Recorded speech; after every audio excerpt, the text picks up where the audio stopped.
At the age of 21, I found myself working as an Uber Eats delivery driver, cruising through the city's dimly lit streets night after night. I'd been on the job for a few months, making countless deliveries, all from the comfort of my reliable old Toyota. It was a Friday evening, and I was grinding through the closing shift, which extended well past midnight. The city was buzzing with activity, and I had one final delivery left on my list. My boss, or rather, the Uber Eats app, had just pinged me with the details, an order from a woman named Karen. This one was a bit unusual. The drop-off location was further away than the typical orders, about a 15-minute drive. But, hey, I figured the extra miles might lead to a better tip.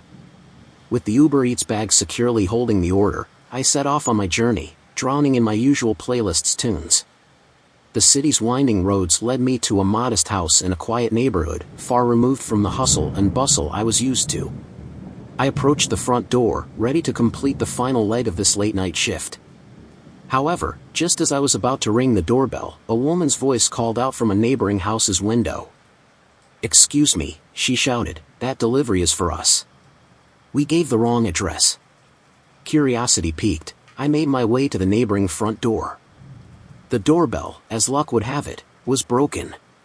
So, I decided to knock loudly on the main door, waiting what felt like an eternity before it finally creaked open. A woman in her mid-40s welcomed me with an inviting smile, her eyes appraising me from head to toe.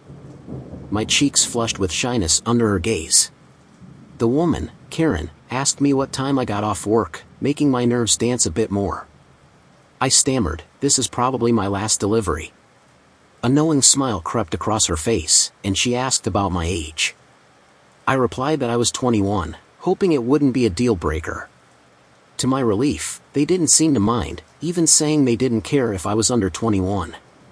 With a nod, they vanished briefly into the house, one of them commenting that age didn't matter. My heart raced as they invited me inside for a glass of wine, an offer that felt surreal for a 21-year-old like me.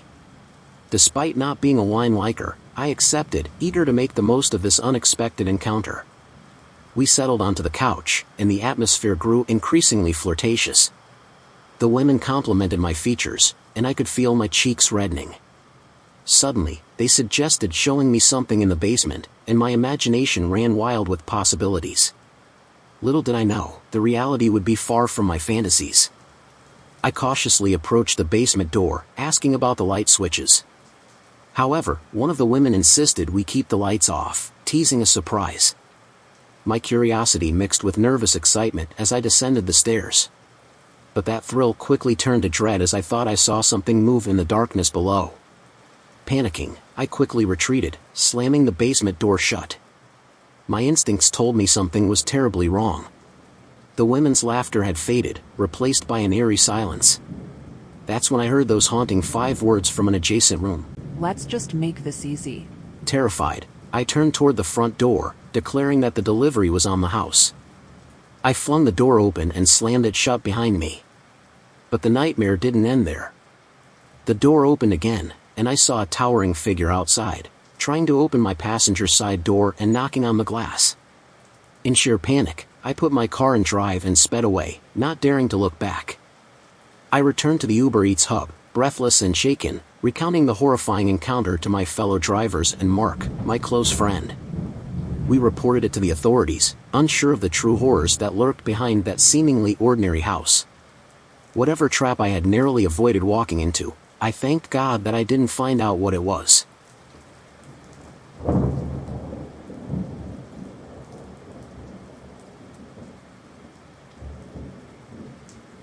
When I was 23, I was grinding through the late-night shifts as an Uber Eats driver, accustomed to navigating the city's dimly lit streets.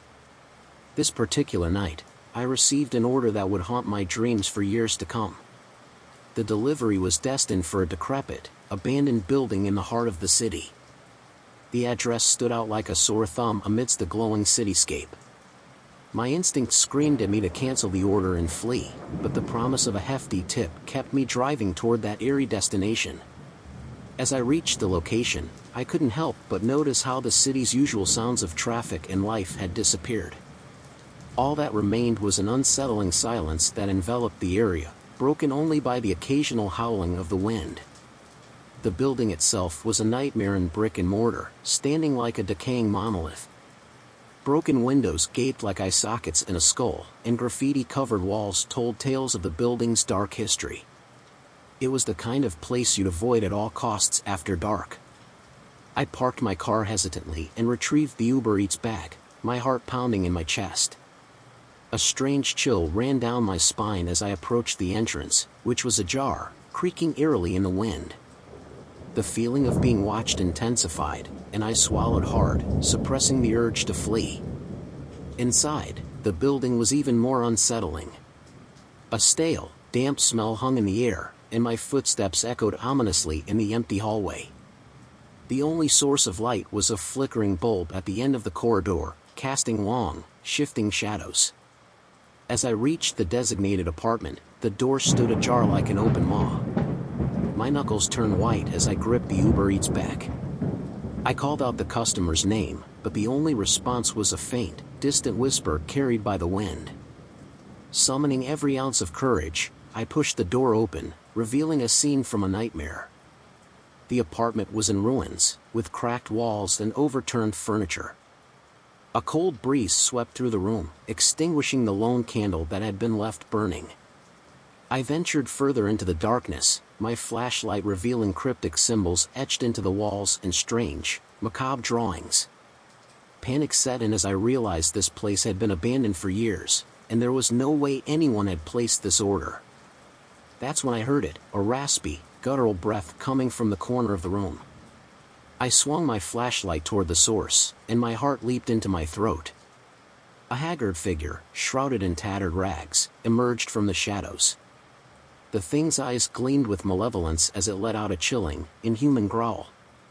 I stumbled backward, dropping the Uber Eats bag, its contents spilling onto the floor. Adrenaline surged through me as I raced toward the door, leaving the order and my flashlight behind. I sprinted down the dark hallway, terror gnawing at my heels. The building seemed to come alive, creaking and groaning, as if it harbored unspeakable horrors within its walls. I burst out into the night, gasping for air and vowing never to return to that accursed place. As an Uber Eats driver, I'd seen my share of oddities, but nothing could have prepared me for the sheer horror that awaited me that night. It was a chilling reminder that sometimes, curiosity can lead us down paths from which there's no return.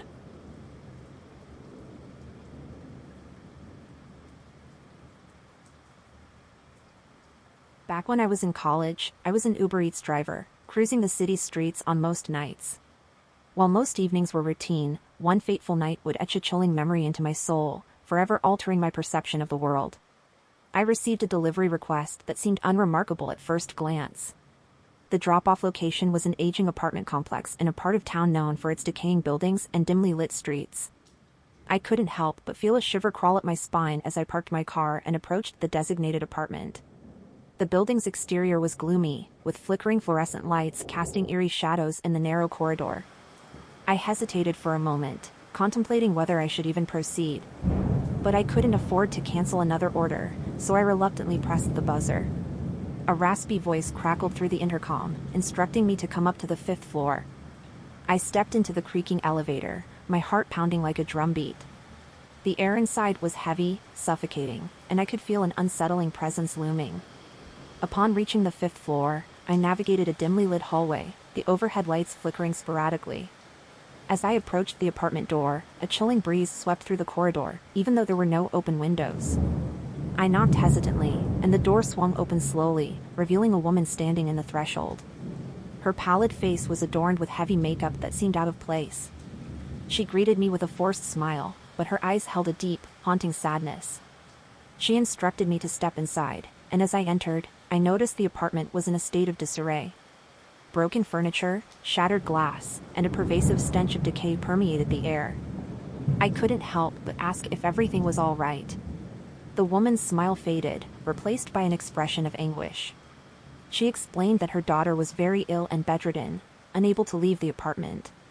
She asked if I could take the meal to her daughter's room, as she was too weak to come to the door herself. Unease washed over me as I followed her down a narrow, dimly lit hallway to a room at the end. The door creaked open, and inside, I saw a small, emaciated girl lying in a bed. Her frail form was shrouded in darkness, and her eyes, sunken and devoid of life, stared blankly ahead. The mother urged me to place the meal on a nearby table, but my gaze remained fixed on the girl. I couldn't shake the feeling that something was terribly wrong. As I turned to leave, the mother's voice took on an eerie, pleading tone. She implored me to stay just a little longer, to keep her company for a while. Her desperation was palpable, and I felt a growing sense of dread. I politely declined, explaining that I had other deliveries to make. As I walked back down the dark hallway, I couldn't escape the chilling sensation that I had narrowly escaped something sinister. The moment I stepped out of that apartment, the heavy atmosphere lifted, and I hurriedly made my way back to my car. I couldn't shake the feeling that I had stumbled into a realm of darkness that defied explanation. To this day, the memory of that haunting encounter continues to haunt my dreams, a stark reminder that the most terrifying horrors can be found lurking in the most mundane of places.